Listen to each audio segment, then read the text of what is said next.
So this is how to log into an RSC ChemSpider hosted version of ChemTrove.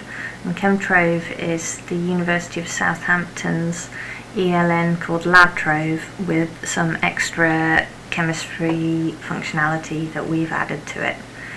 And we've set up this this version of it. We've set it up so that you need to be logged in to see it.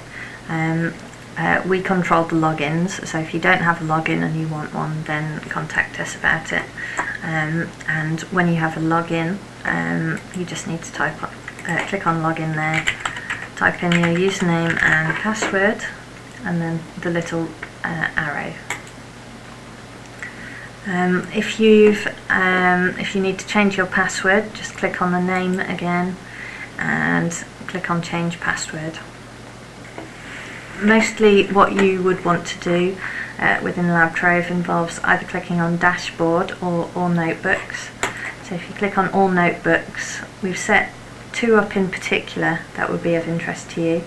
If you click on all notebooks, you just see all of the notebooks that either you've set up or other people have set up so that you can view them.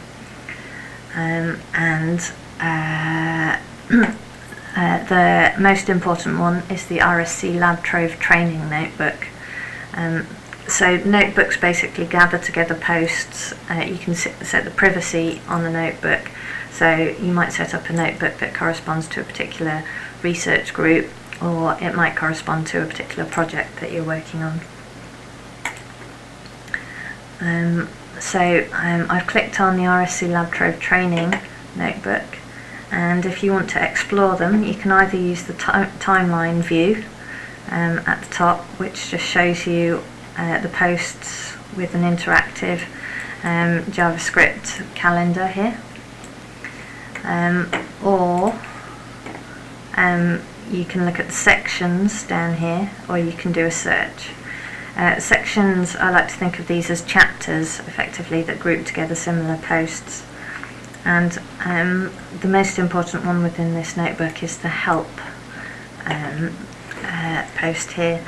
So this gathers together links to various other help sources. It gathers together demos and documentation for the chemistry plugins that we've added, the chemistry templates. If you're interested in templates, there's a link to how to make templates and how to use them. It's got a link to the ChemSpider feedback notebook, and that's where we would encourage everyone who's trialling this version of ChemTrove to store their feedback.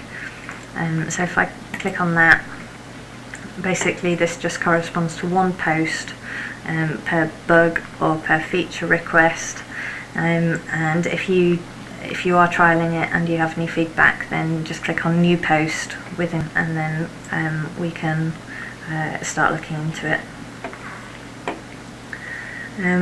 So that was under all notebooks. ChemTrove feedback was the feedback notebook, and RSC LabTrove training was the main training notebook, within which I showed you the help page.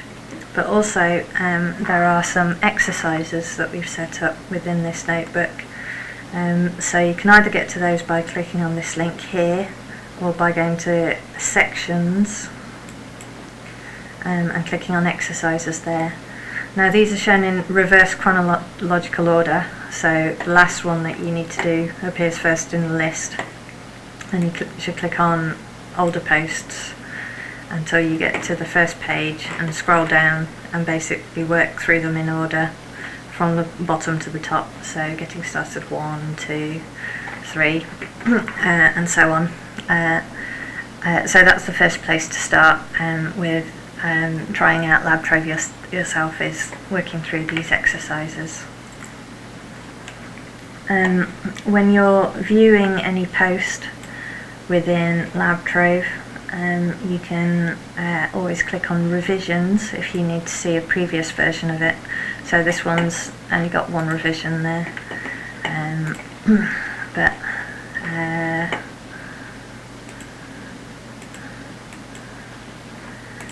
for example this one here, it has 3 revisions. So if for any reason you need to link to a particular old version of a post, then you can always link to that using the URL, which includes a revision number at the end there. If you click on this show or hide QR codes as well, you can see a QR code that corresponds to this particular post.